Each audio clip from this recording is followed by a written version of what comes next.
지훈의 손끝은 먹물보다 진득한 고뇌로 물들어 있었다.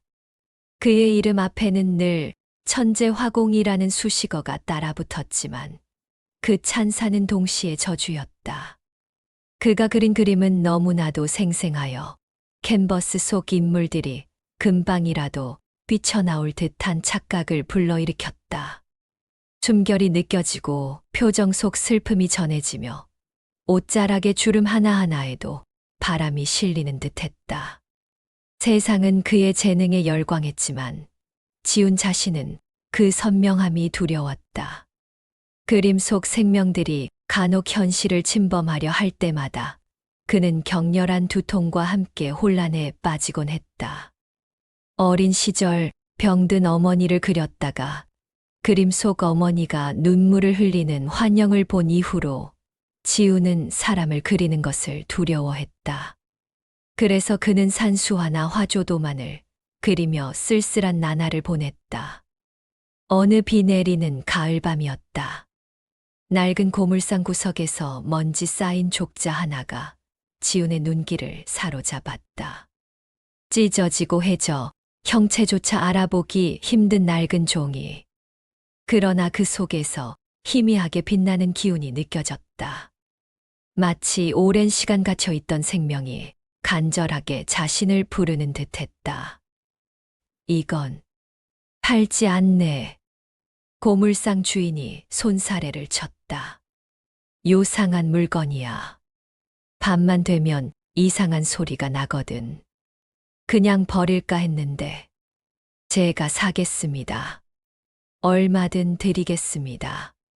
지훈은 알 수 없는 이끌림에 홀린 듯 족자를 품에 안고 비 오는 밤거리를 헤쳐 자신의 화실로 돌아왔다. 빗물에 젖은 도포가 무겁게 몸을 짓눌렀지만 품속의 족자는 묘하게 따뜻했다. 화실에 도착하자마자 그는 조심스럽게 족자를 펼쳤다. 먹으로 그린 여인의 모습이 희미하게 남아 있었다. 얼굴은 검은 칠로 뒤덮여 있었고 옷자락은 마치 뱀처럼 엉켜 있었다. 누가 이토록 잔혹하게 그림을 훼손했단 말인가? 아니, 훼손이라기보다는 봉인에 가까웠다. 그림 속 여인은 고통스러운 표정으로, 그러나 동시에 알 수 없는 갈망으로 지훈을 바라보는 듯했다. 그날 밤 지훈은 잠 못 이루고 그림 앞에서 서성였다.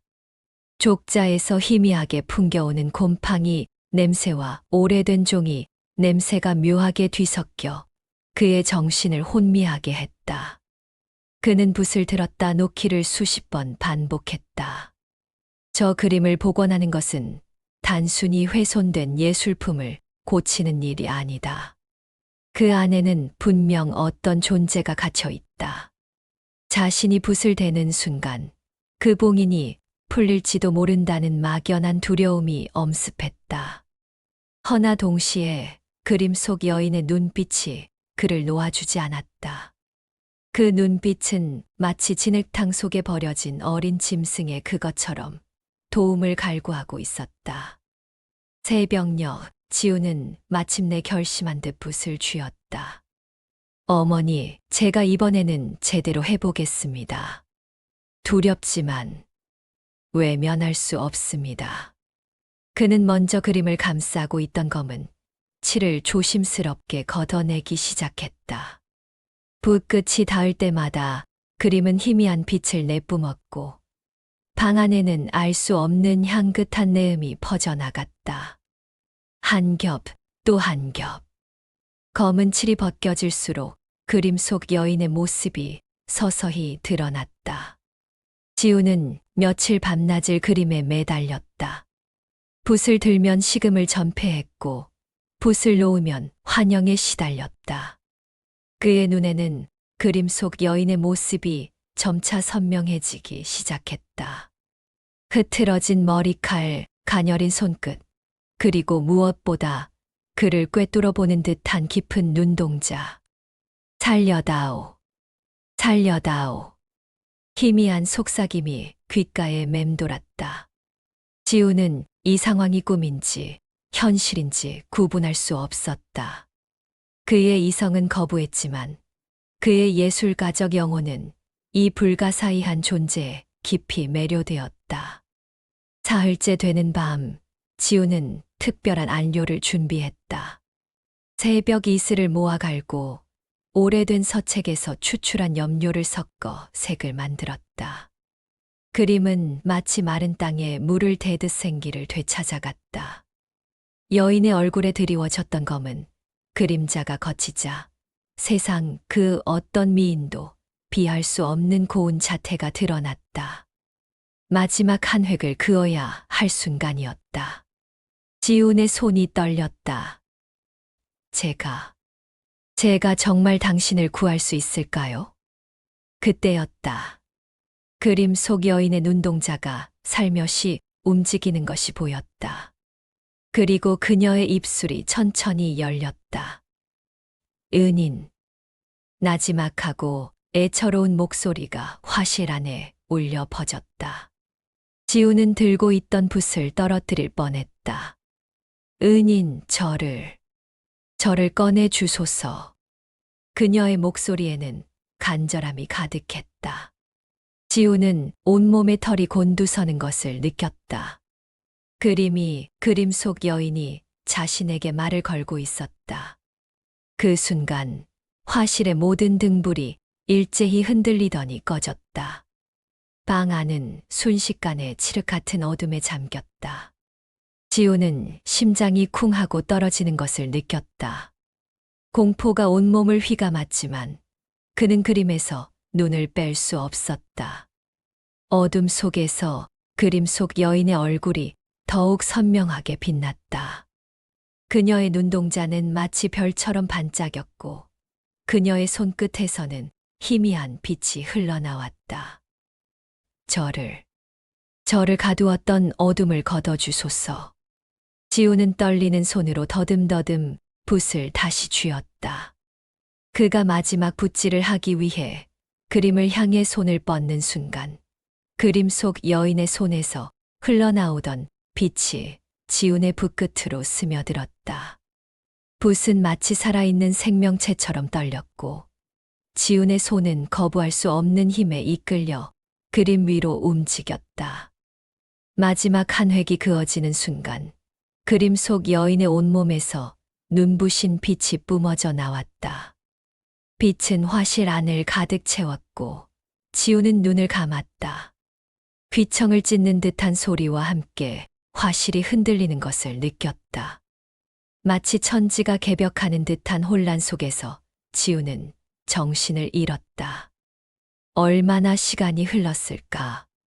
지우는 몸을 일으켰다. 화실은 이전과 다름없이 고요했다.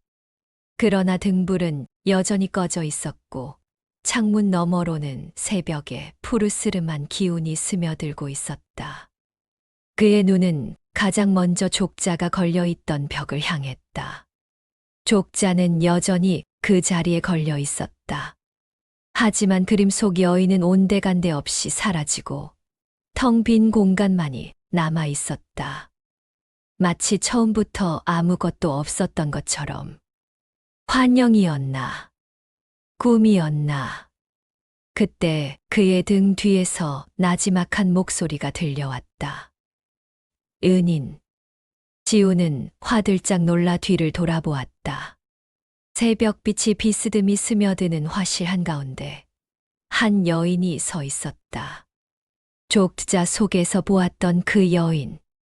그녀는 얇은 흰 옷을 걸치고 있었고 젖은 머리카락은 어깨를 감싸고 있었다. 지우는 자신이 숨 쉬는 것을 잊었다고 느꼈다. 눈앞에 있는 여인은 그림이 아니었다. 살아있는 존재였다. 제가 그림에서 나온 것입니까? 지우는 떨리는 목소리로 겨우 입을 뗐다. 여인은 고개를 살며시 끄덕였다. 그녀의 입가에는 옅은 미소가 번졌다. 은인 덕분에 다시 태어난 것 같습니다. 저는 지훈이라 합니다. 그저 평범한 화공일 뿐입니다. 지우는 황급히 말을 더듬었다. 낭자는 어찌 그림 속에 계셨습니까? 성함은 무엇이며 어디서 오셨습니까? 여인은 잠시 망설이다가 입을 열었다. 제 이름은 연하입니다. 하오나, 제 신분을 말씀드리기 전에 먼저 은인께 한 가지 여쭙고 싶습니다. 말씀하십시오. 저를 쫓아내지 않으시겠습니까? 그녀의 목소리는 떨리고 있었다. 지우는 고개를 저었다. 쫓아낼 리 없습니다.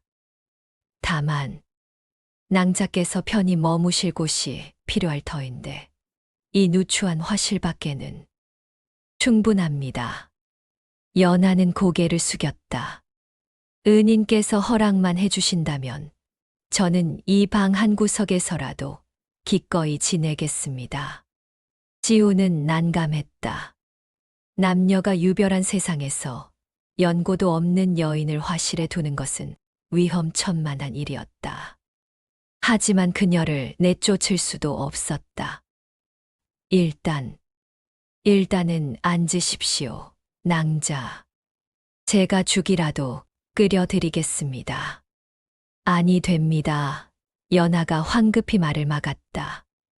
은인께서 손수 그러실 일이 아닙니다. 제가 하겠습니다. 그녀는 일어나 화실 구석의 부엌을 살폈다. 쌀독에는 겨우 밥 한 끼 지을 쌀만 남아 있었고 찬거리라곤 무 한 토막뿐이었다. 하지만 연하는 개의치 않고 능숙한 손놀림으로 불을 지폈다. 지우는 그녀의 뒷모습을 멍하니 바라보았다. 아침 햇살이 창문을 통해 들어와 그녀의 윤곽을 비추었다. 그 모습이 너무나 고와서 지우는 숨을 죽였다. 이것은 꿈이 아니다. 진짜다. 정말로. 그림 속 여인이 살아나왔다. 얼마 후 연하는 정갈하게 차린 죽상을 들고 왔다. 묽은 죽이었지만 물을 깍둑 썰기하여 넣고 들기름으로 고소하게 간을 한 것이 제법 먹음직스러웠다. 드십시오, 은인. 낭자도 함께 드시지요. 두 사람은 마주 앉아 조용히 죽을 먹었다. 어색한 침묵이 흘렀다. 지우는 몇 번이나 말을 꺼내려다 입을 다물었다. 연하도 고개를 숙인 채 조심스럽게 숟가락을 들었다. 식사를 마치고 지훈이 조심스럽게 입을 열었다. 낭자, 편하실 때 말씀해 주십시오. 어찌 된 연유로 그림 속에 계셨는지. 연하는 깊은 숨을 들이마셨다. 그녀의 손이 떨렸다. 은인, 소녀에게는 말 못할 사연이 있습니다. 아니, 말해야만 하는 사연입니다. 하오나 그것을 말씀드리면 은인께 해가 될까 두렵습니다. 낭자가 제게 해를 끼칠 리 없습니다. 말씀하십시오. 연하는 고개를 들어 지훈의 눈을 똑바로 바라보았다. 그녀의 눈에서 눈물이 흘러내렸다.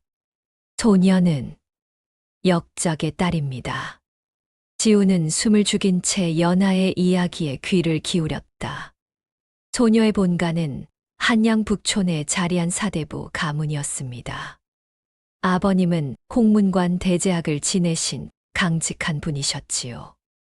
백성을 사랑하시고 간신배의 농간을 용납하지 않으셨습니다.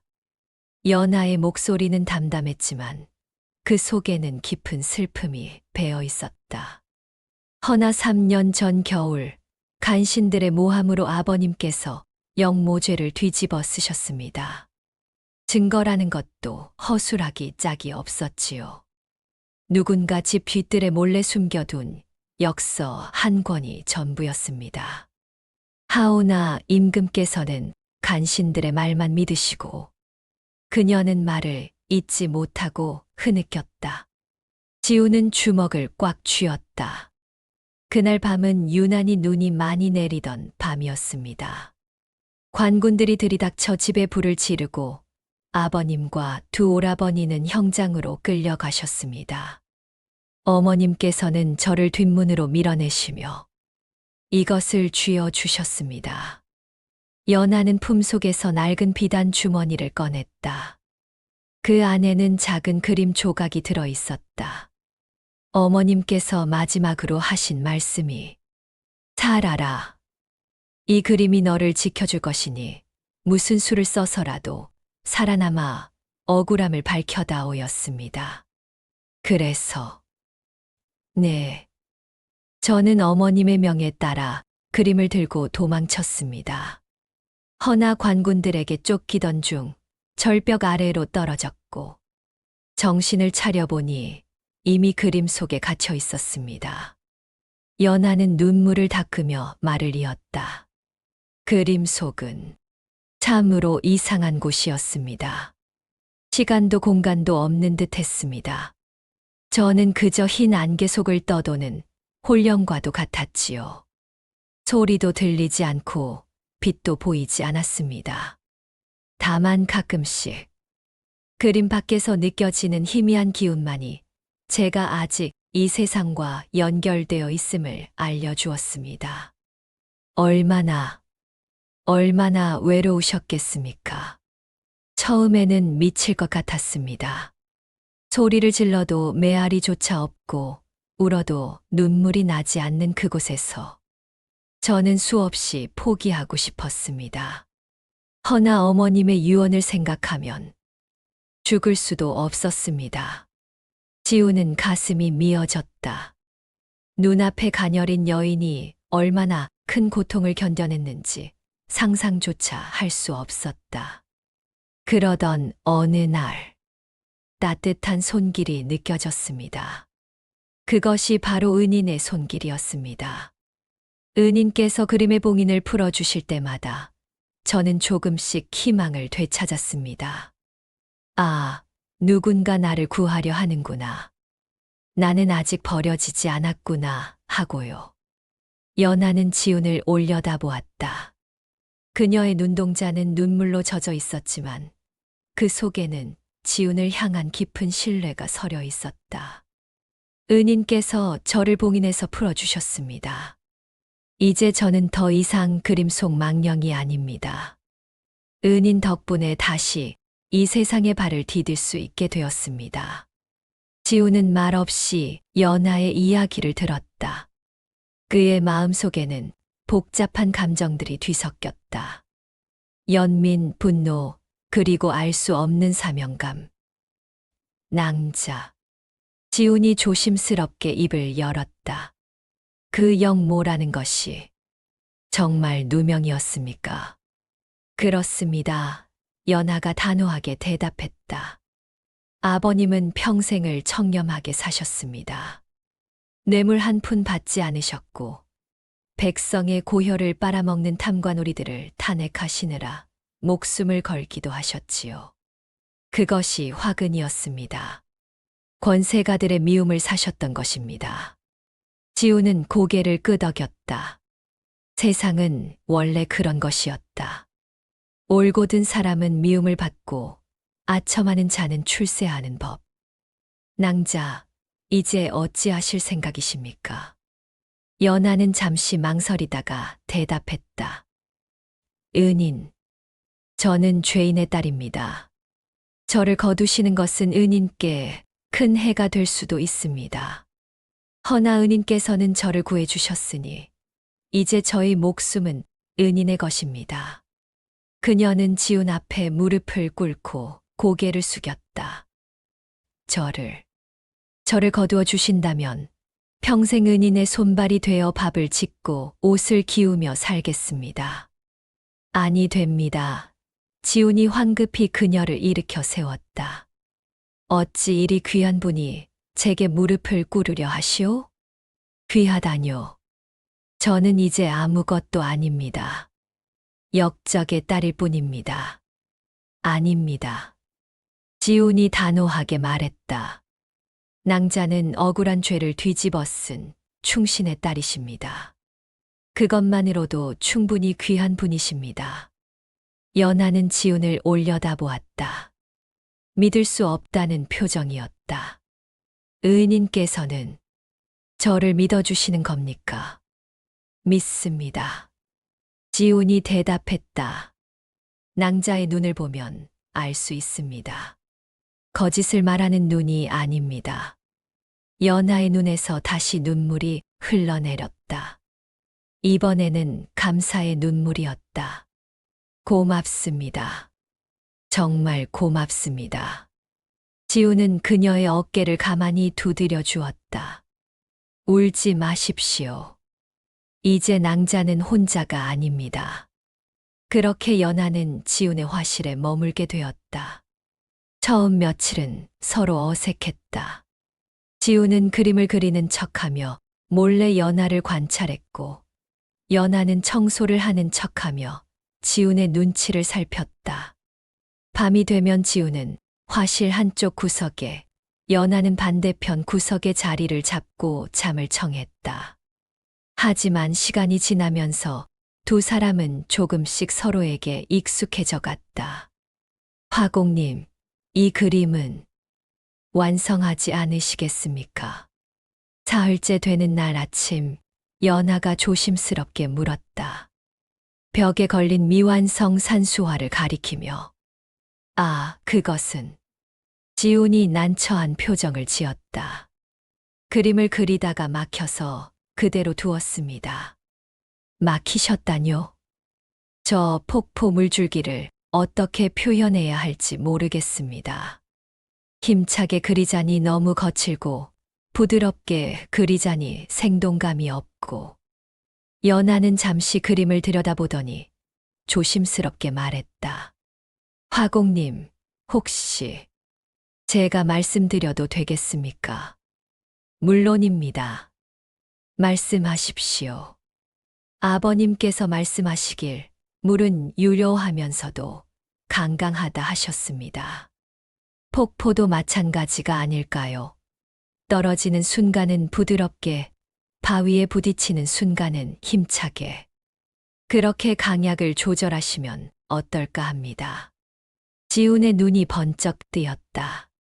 그렇습니다. 바로 그겁니다. 그는 당장 붓을 들어 연하의 조언대로 폭포를 그려나갔다. 과연 물줄기가 살아 움직이는 듯한 생동감이 느껴졌다. 대단하십니다, 낭자.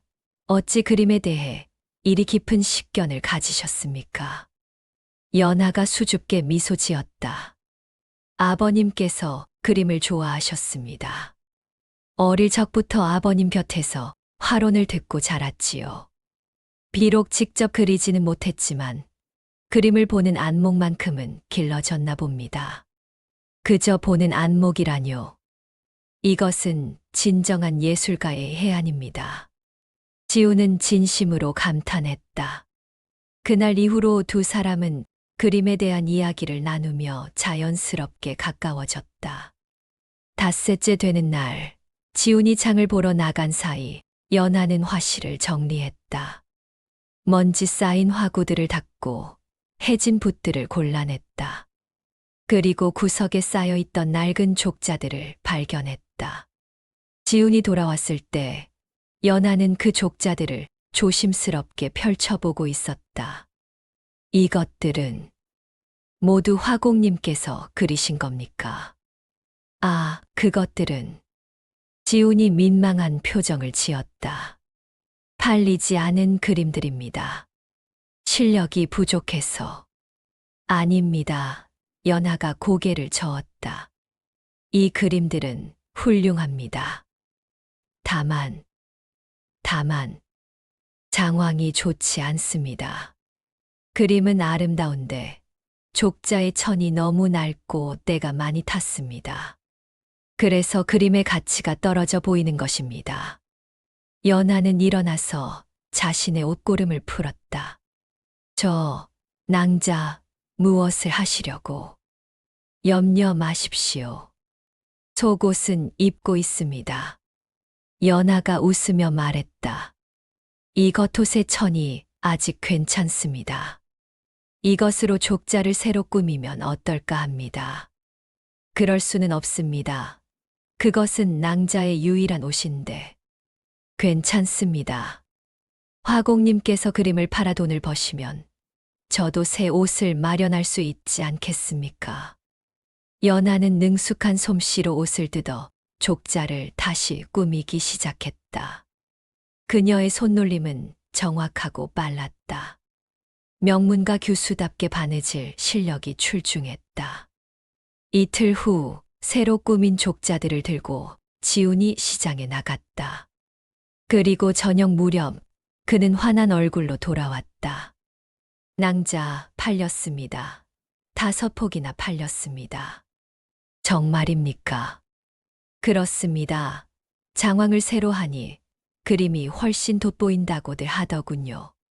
모두 낭자 덕분입니다. 지우는 품에서 은자 몇 냥을 꺼내 연하에게 내밀었다. 이것으로 낭자의 옷을 새로 마련하십시오. 그리고 쌀과 반찬거리도 넉넉히 사시고. 화공님, 연하가 조용히 말했다. 저는 새 옷이 필요 없습니다. 이 돈으로 화공님의 붓과 먹을 새로 사십시오. 화공님의 낡은 화구들을 보니 안타까웠습니다. 하지만, 그리고 연하가 수줍게 미소 지었다. 제가 옷을 짓는 것보다 화공님께서 좋은 그림을 그리시는 것이 훨씬 중요합니다. 좋은 그림이 많이 팔리면 그때 제 옷도 마련할 수 있지 않겠습니까? 지우는 연하를 바라보았다. 그녀의 눈은 맑고 깨끗했다. 자신을 위한 욕심이 전혀 없었다. 그날 밤 지우는 잠을 이룰 수 없었다. 이 여인은 대체 어떤 사람인가? 역적의 딸이라 자신을 낮추지만 그 마음씨는 세상 그 어떤 양반과 교수보다 고귀하다. 그림 속에 갇혀 3년을 보냈으면서도 원망 대신 감사를 하고 자신의 것을 내어주면서도 기뻐한다. 지우는 화실 구석에서 잠든 연하를 바라보았다. 달빛이 창문을 통해 들어와 그녀의 얼굴을 비추었다. 그 모습이 너무나 평화로워서 지우는 가슴이 뭉클해졌다. 어머니, 제가 이 여인을 지켜도 되겠습니까? 제 마음이 조금씩 흔들리고 있습니다. 열흘째 되는 날 아침, 지훈이 그림을 그리다가 갑자기 신음소리를 냈다. 화공님, 무슨 일이십니까? 연하가 황급히 달려왔다. 지우는 붓을 떨어뜨리고 머리를 감싸 쥐고 있었다. 두통이 또 시작되었습니다. 누우십시오. 제가 간호해 드리겠습니다. 연하는 지훈을 자리에 눕히고 찬물에 적신 수건으로 이마를 닦아주었다. 그리고 관자놀이를 부드럽게 눌러주었다. 화공님, 이 두통은 자주 일어나십니까? 네. 사람을 그릴 때마다 이런 증상이 나타납니다. 어릴 적부터 그랬습니다. 어째서입니까? 지우는 잠시 망설이다가 입을 열었다. 제가 10살 때였습니다. 어머니께서 병환이 드셔서 자리에 누우셨지요. 저는 어머니를 그림으로 그려 간직하고 싶었습니다. 그래서 몰래 어머니의 모습을 그렸는데, 그랬더니 그림 속 어머니가 눈물을 흘리는 환영을 보았습니다. 너무나 생생해서 저는 비명을 지르며 그림을 찢어버렸습니다. 그날 이후로 사람을 그리면 심한 두통에 시달리게 되었습니다. 연하는 조용히 지훈의 손을 잡아주었다. 그래서 산수화만 그리시는군요. 네. 사람은 무섭습니다. 제 붓끝이 너무 생생해서 그림 속 인물들이 살아 움직이는 듯한 착각을 불러일으킵니다. 그것이 두렵습니다. 화공님, 연하가 나지막이 말했다. 그것은 두려워할 일이 아닙니다. 그것이야말로 화공님의 재능입니다. 재능이라뇨? 그렇습니다. 화공님의 붓은 단순히 형상을 옮기는 것이 아니라 그 안에 담긴 혼을 그려내는 것입니다. 그것이 무섭다면 그저 사랑하는 마음으로 그리시면 됩니다. 지우는 연하를 바라보았다. 그녀의 눈빛은 따뜻했다. 사랑하는 마음으로. 네. 어머니를 그릴 때도 병든 모습을 안타까워하는 마음이 아니라 건강하고 행복한 모습을 바라는 사랑의 마음으로 그리셨다면 아마 그림 속 어머니도 미소 지으셨을 겁니다. 지우는 가슴이 뜨거워지는 것을 느꼈다. 그렇구나. 내가 두려워했던 것은 재능이 아니라 사랑하는 법을 몰랐기 때문이었구나. 두통이 서서히 가라앉았다. 연하의 손길이 계속 관자놀이를 어루만져 주었다. 낭자. 네, 화공님. 고맙습니다. 낭자 덕분에 제가 깨달았습니다. 연하가 미소 지었다. 그 미소는 봄날의 햇살처럼 따뜻했다. 그날 오후 지우는 붓을 들었다. 그리고 처음으로 사람을 그리기 시작했다. 두통이 올까 두려웠지만 연하의 말을 떠올리며 사랑하는 마음으로 붓을 움직였다. 그가 그린 것은 연하의 모습이었다. 화실 구석에서 바느질하는 그녀의 뒷모습. 햇살이 창문을 통해 들어와 그녀의 머리칼을 비추는 장면. 붓을 놓았을 때 지우는 놀라움에 입을 다물지 못했다. 두통이 없었다. 오히려 가슴이 따뜻하고 평화로웠다. 연하 낭자 말이 맞았다. 사랑하는 마음으로 그리니 두렵지 않다. 그는 조용히 미소 지었다. 그리고 깨달았다. 자신이 언제부터인가 연하를 사랑하게 되었다는 것을. 보름째 되는 날, 위기가 찾아왔다. 지훈이 시장에서 돌아오는 길에 옛 친구를 만났다. 지훈, 오랜만이네. 석현 형님. 석현은 지훈의 옛 동료 화공으로 술을 좋아하고 입이 가벼운 사람이었다. 자네 요즘 그림이 잘 팔린다며 장황을 새로 해서 그런가. 아, 네. 운이 좋았습니다. 그나저나 자네 화실에 여인이 산다는 소문이 있던데 사실인가? 지훈의 얼굴이 굳어졌다. 그것이 어디서 들으셨습니까? 시장 아낙네들 사이에 소문이 쫙 퍼졌네. 지훈이가 젊은 여인을 화실에 들였다고. 어디 기생이냐 아니면 첩이냐 하고들 수군거리더군. 그게 아닙니다. 뭐 자네 일이니 상관없네만. 석현이 웃으며 말했다. 다만 조심하게. 요즘 세상이 각박해서 남녀가 함께 산다는 소문만 나도 관가에서 조사 나올 수 있네. 지우는 화들짝 놀라 화실로 달려갔다. 낭자, 큰일 났습니다. 무슨 일이십니까? 낭자가 여기 계신다는 소문이 퍼졌습니다. 관가에서 조사 나올 수도 있습니다.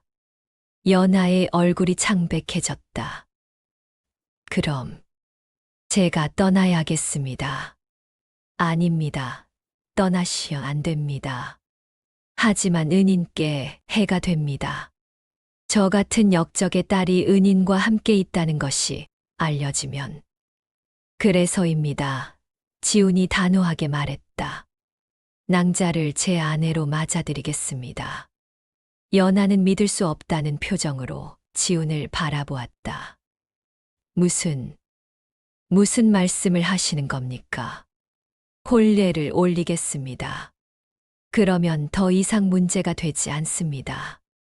안 됩니다. 연하가 고개를 저었다. 저는 역적의 딸입니다. 은인과 혼인하면 은인께서도 역적의 사위가 되는 것입니다. 그렇게 되면 은인의 앞길이 막힙니다. 낭자. 지훈이 연하의 두 손을 잡았다. 저는 가난한 화공입니다. 원래 앞길이 없습니다.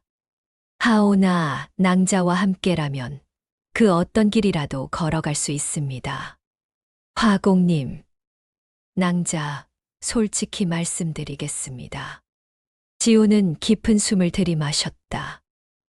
저는 낭자를 사랑합니다. 연하의 눈이 커졌다. 사흘을 함께 지내보니 알겠소. 낭자는 쌀독이 비어도 웃음을 잃지 않고 남루한 옷을 입어도 당당하오. 그림에 대한 식견도 깊고 마음씨도 고우오. 무엇보다 낭자와 함께 있으면 제 마음이 따뜻해집니다. 이것이 사랑이 아니면 무엇이겠소. 연하의 눈에서 눈물이 흘러내렸다. 화공님, 저는 낭자도 저와 같은 마음이십니까? 연하는 고개를 끄덕였다. 그녀의 입술이 떨렸다. 네, 저도 화공님을 사모합니다. 하오나, 하오나? 저는 은인께 짐이 될 뿐입니다. 역적의 딸과 혼인하시면 화공님의 인생이 망가집니다. 아닙니다. 지훈이 단호하게 말했다.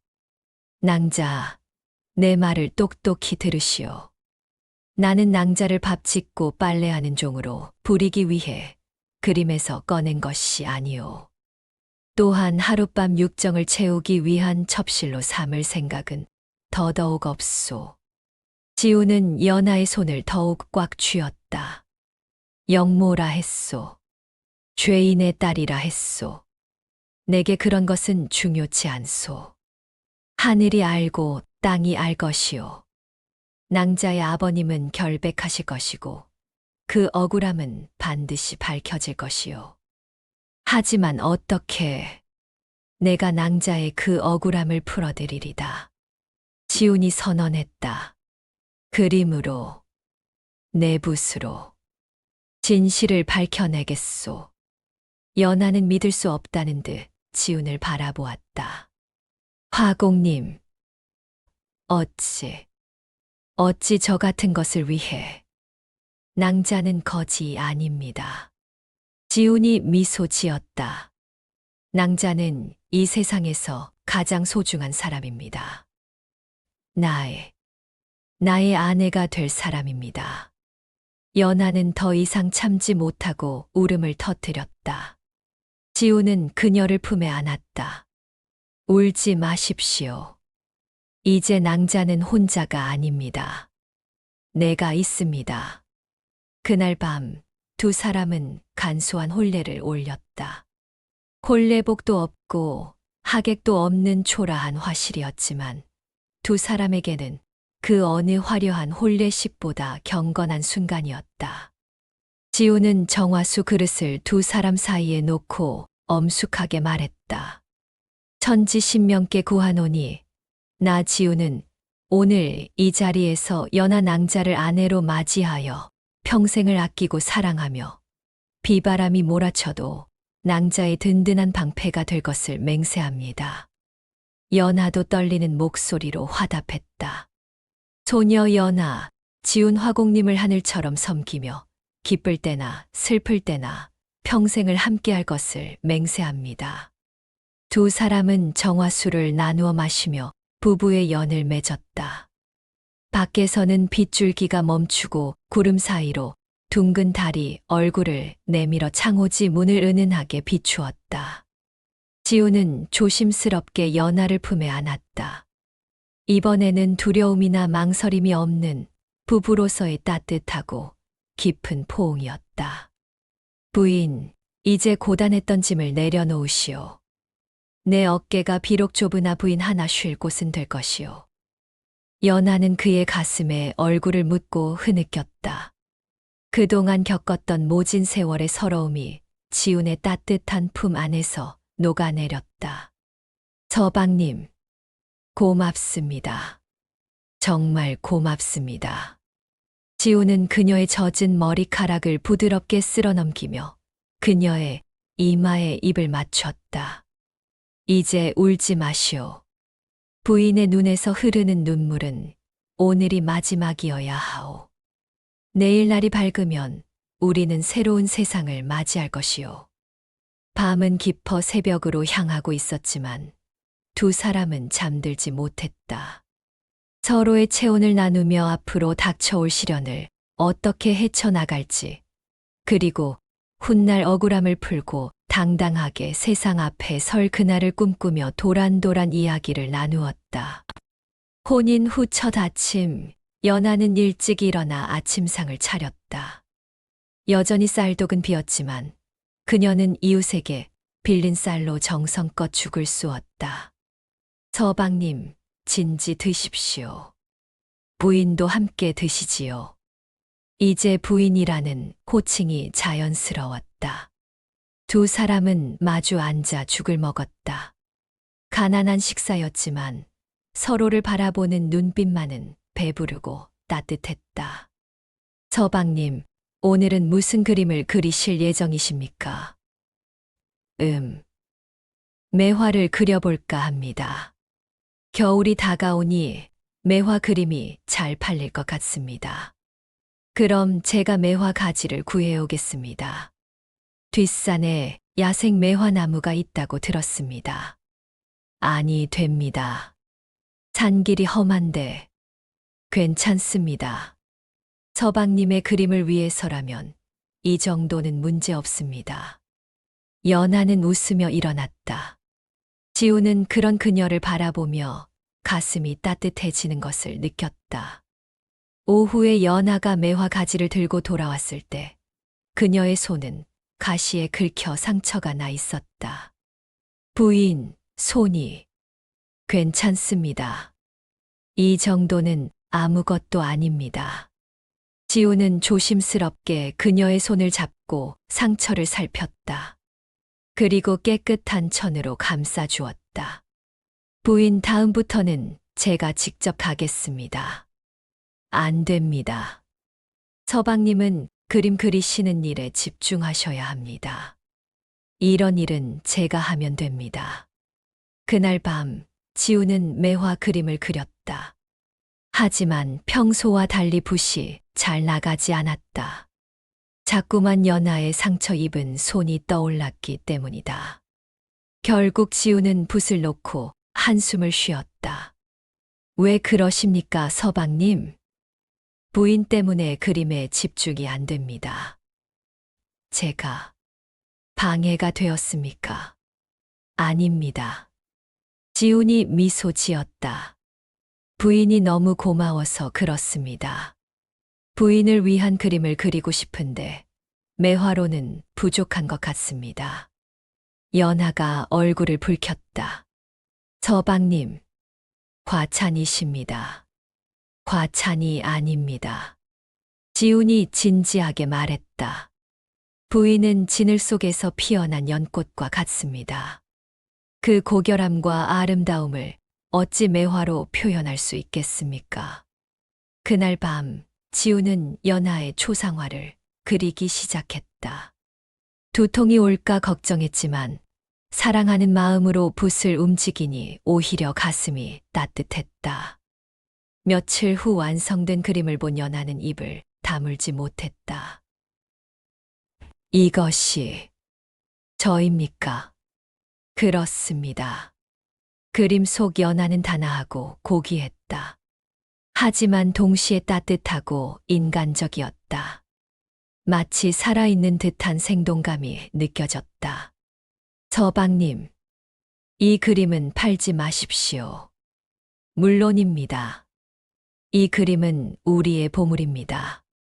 두 사람은 그림을 화실 가장 안쪽에 소중히 걸어두었다. 겨울이 깊어갔다.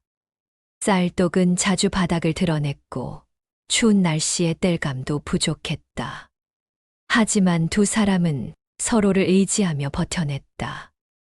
어느 추운 겨울밤, 연하가 갑자기 열이 났다.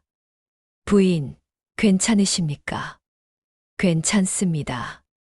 조금 춥기만 합니다. 지우는 황급히 자신의 옷을 벗어 연하를 감싸 주었다. 하지만 열은 쉽게 내리지 않았다. 제가 의원을 모셔오겠습니다. 안 됩니다. 돈 따위는 상관없습니다. 지우는 달려나가 의원을 모셔왔다. 의원은 연하를 진찰하고 약을 지어 주었다. 과로와 영양 부족입니다.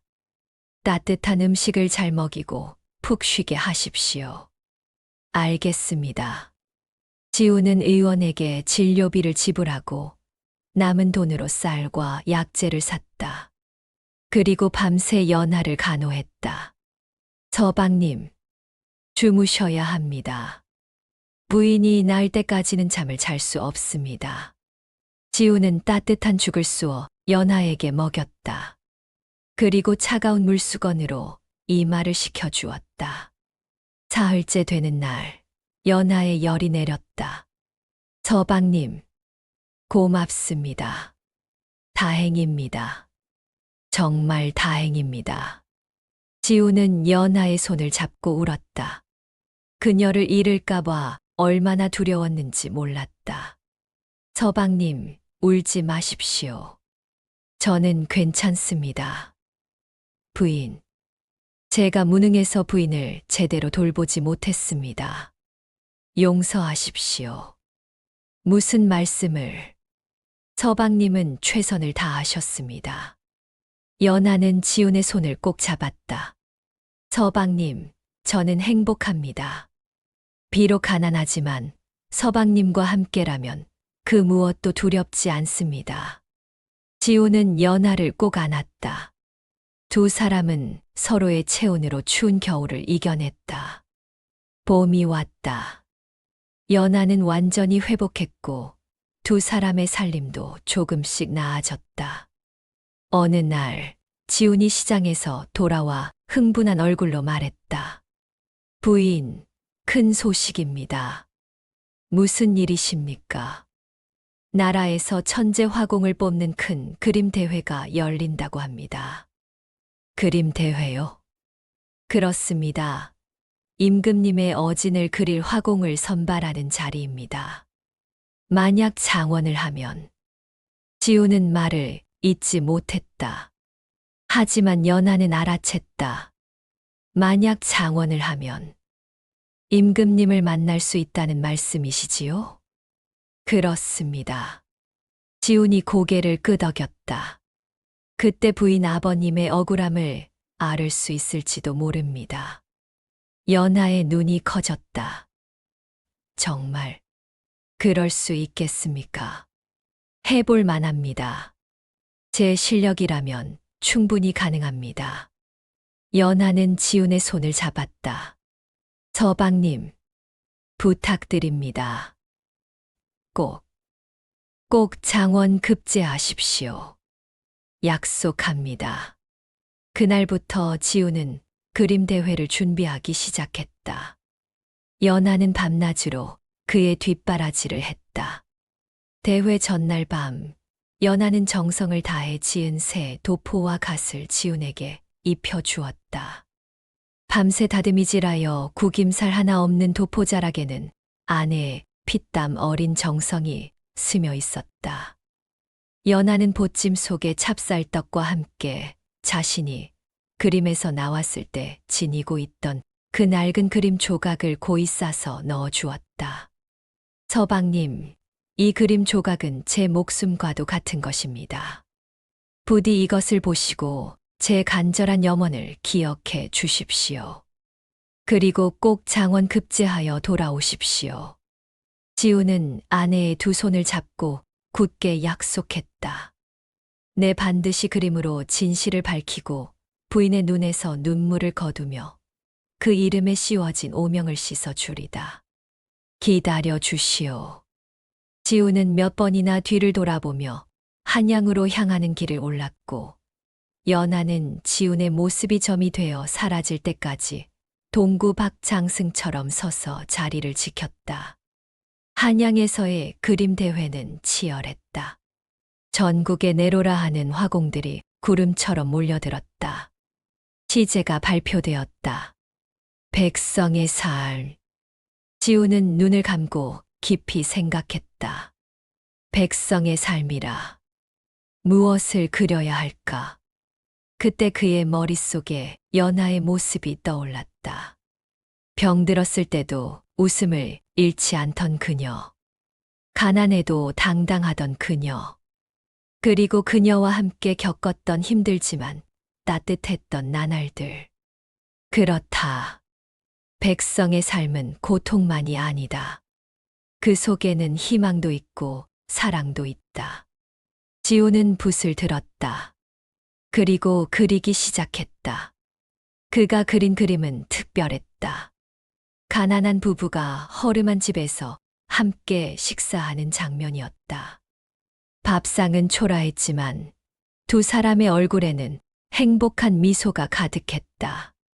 창밖으로는 봄 햇살이 비치고 있었다. 그림을 완성하고 제출했을 때 심사위원들은 숨을 죽였다. 이것은 단순한 그림이 아니다. 그림 속 인물들이 살아 움직이는 듯하다. 무엇보다 이 그림에는 진심이 담겨 있다. 발표가 나는 날 광화문 앞은 인산인해를 이루었다. 그리고 마침내 가장 높은 곳에 지훈이라는 이름 두 글자가 큼지막하게 내걸렸다. 장원급제였다. 임금님 앞에서 치르는 전시에서도 지훈은 거침없는 붓질로 왕의 감탄을 자아냈다. 그대의 그림은 마치 살아있는 듯하고 그 안에 담긴 정신은 굳건한 소나무와 같구나. 과인이 그대를 크게 쓰리라. 임금은 친히 지훈에게 어화유화를 하사했다. 그때 지훈이 엎드려 청했다. 전하, 신에게는 씻을 수 없는 한 가지 소원이 있사옵니다. 말해 보거라.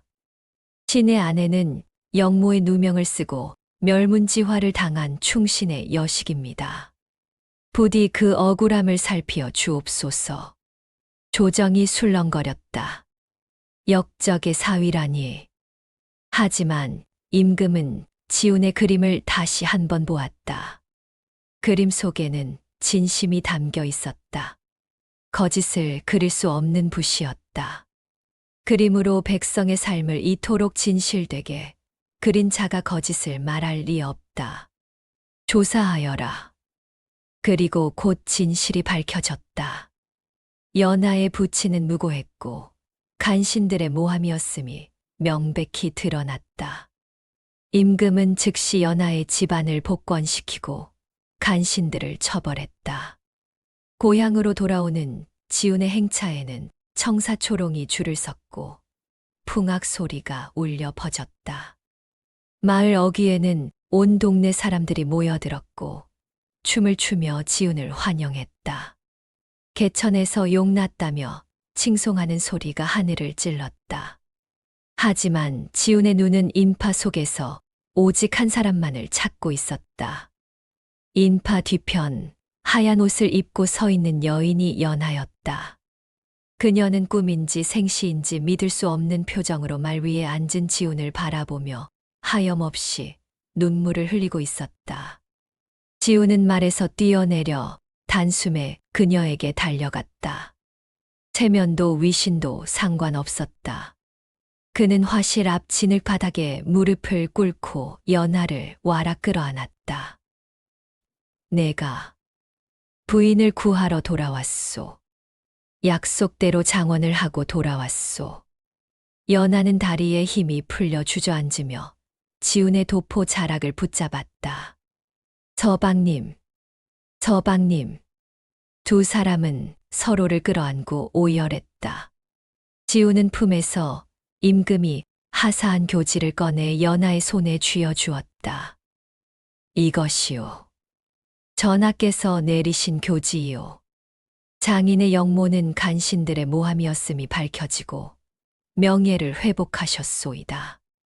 이제 부인은 더 이상 숨어 지낼 죄인의 딸이 아니요. 당당한 대제학의 딸이자 이지훈의 자랑스러운 아내가 되었소. 연하는 흔들리는 손으로 교지를 펼쳐 들고 하늘을 향해 통곡했다. 아버님, 어머님, 이제야 편히 눈을 감으소서.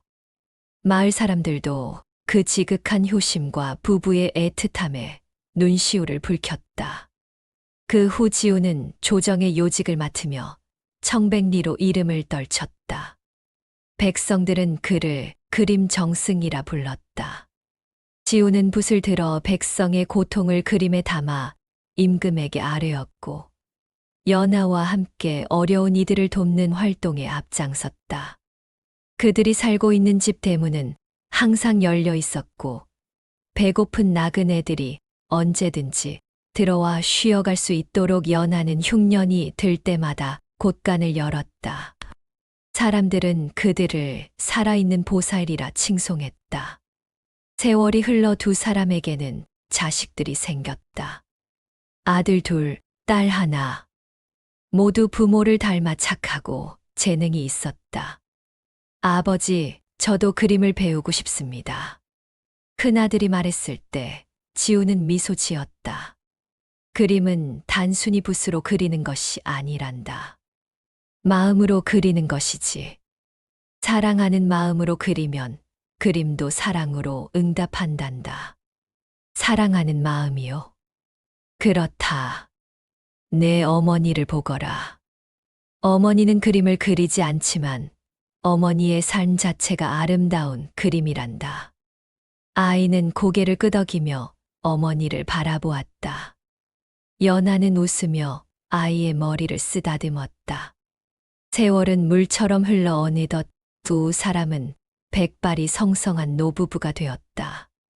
자식들은 모두 장성하여 출가했고 손주들도 여러 생겼다. 지우는 벼슬에서 물러나 다시 화실로 돌아왔다. 어느 늦가을 비 내리는 날이었다. 백발이 성성한 노부가 된 지훈과 연하는 대청마루에 앉아 빗소리를 듣고 있었다. 처마 끝 국화꽃 위로 빗방울이 영롱하게 빛났다. 지훈이 작고 주름진 아내의 손을 잡으며 나지막이 입을 열었다.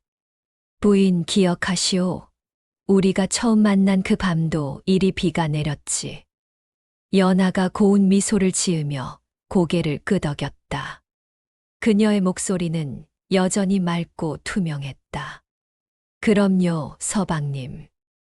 그림 속에 갇힌 저를 서방님께서 따뜻한 마음으로 구해주셨지요.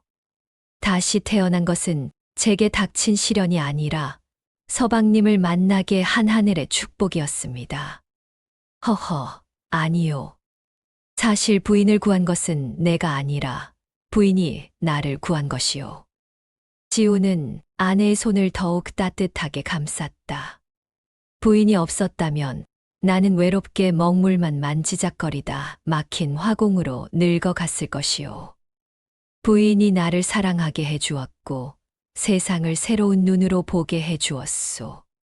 내 인생의 진정한 장원은 벼슬이 아니라 바로 부인이라는 사람을 얻은 것이요.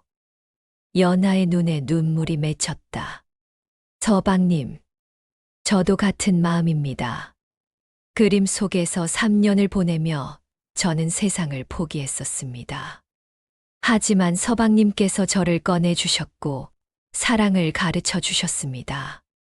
제 인생의 진정한 시작은 서방님을 만난 그날이었습니다. 두 사람은 마주보며 미소 지었다. 주름진 얼굴이었지만 그 눈빛만큼은 첫날처럼 맑고 따뜻했다. 부인 다음 생에도 부인을 만나고 싶소. 저도 그렇습니다, 서방님. 다음 생에도 서방님의 아내가 되고 싶습니다.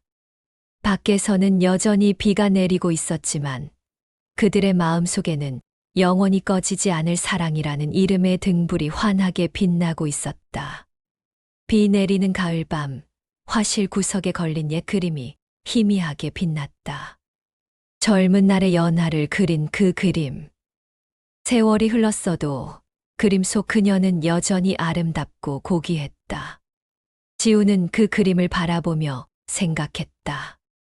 그림은 거짓말을 하지 않는다. 그림은 영원하다. 우리의 사랑도 이 그림처럼 영원할 것이다. 두 사람은 서로의 손을 꼭 잡고 빗소리를 들었다. 그것은 축복의 소리였다. 하늘이 두 사람의 사랑을 기억하고 있다는 증거였다. 그렇게 두 사람은 평생을 함께했다. 가난했던 시절도 영화로웠던 시절도 모두 함께였다. 그리고 마지막 순간까지도 함께였다. 지훈이 세상을 떠날 때 연하는 그의 손을 잡고 있었다. 서방님, 편히 가십시오. 저도 곧 따라가겠습니다. 지훈은 마지막 힘을 다해 아내의 손을 꼭 쥐었다. 부인, 고마웠소. 사랑하오. 그리고 눈을 감았다.